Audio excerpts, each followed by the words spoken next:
所以可能这个展览为什么能在阿塞拜疆举办，可能和阿塞拜疆的文化有。阿塞拜疆，我觉得我看了一下它的历史的，也存在着三个因素在里面，比如说是传统的，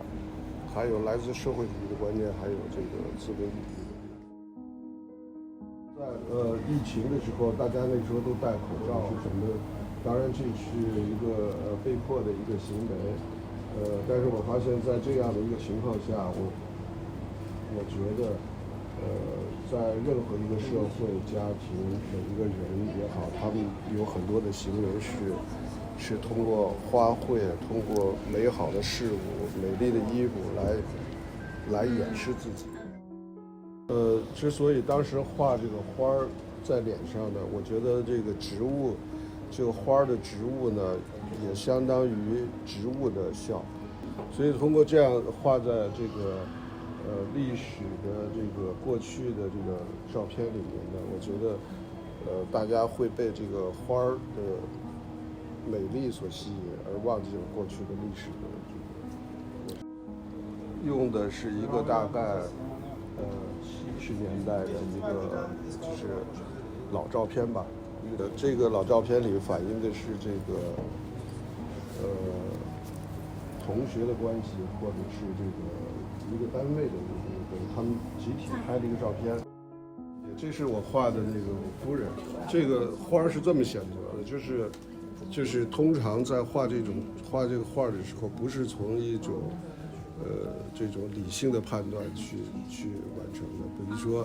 这个人是谁，他必须要用这个花，这个花是谁必须用这个不是，这个是纯粹从视觉的角度。在我画这个画的时候，我觉得适合于这个花。这个东西就是形式、情感和这个审美的这一系列的要求。当然，在你选择花的时候，你觉得这个人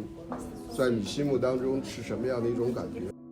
大概是这个80年代，中国经常出一些这个印刷品，然后那个80年代的3个美女拍这个照片的时候，他们可能又想开放，又想有一些这个性感的东西，然后又很含蓄的那种，所以我觉得它里面包含了一些信息，所以就这个可能吸引我创作这个作品。所以我也根据这个做的这个雕塑，这个也是这2年画的这个作品。然后我当时想就是想有一个新的这个变化，新的组合，兵马俑的一个形体，然后我把这个兵马俑的和我的这个笑脸，然后融合在一起。通过一个美女，等于是把它能看出来它是被剪切和分割之后，然后用了自己的形象，然后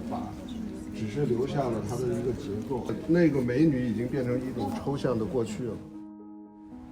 我那个时候经常去在中国的一个地方叫大理，那个地方最吸引我的地方是有美丽的天空，都是1、2、3、4种不同的云彩组成的这个树林是我的这个工作室的一个，就是这个花园。想通过这样的一个组合，然后去表达一种，其实有一点性感或者是什么，又要含蓄，就不想把全部的东西呈现出来。我觉得是一种对性感的这个或者女性的那种，回到过去的这种想象或者思考。这个作品当时我画的时候，我想有一种抒情和浪漫的一种情绪，这个可能是那个时候那2年我突然就